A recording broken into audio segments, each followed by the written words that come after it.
Hi friend welcome to Namita's kitchen समस्त मोर good morning. आज मैं सका पुओं टिफिन रेडी करी से आपको भाविली वीडियो सेयार करनेबी।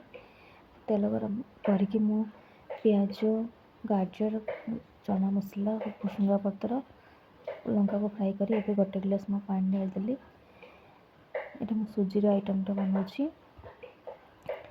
पानी गरम पानी अल्प टिके लुण पकेले अल्प टिके हल्दी गुंड पकेले पानी देखो तो आम गरम हो आसलानी।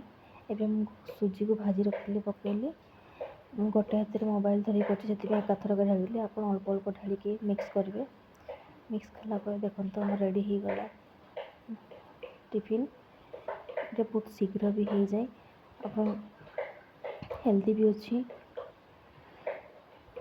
Thank you for watching. Please like and comment करते।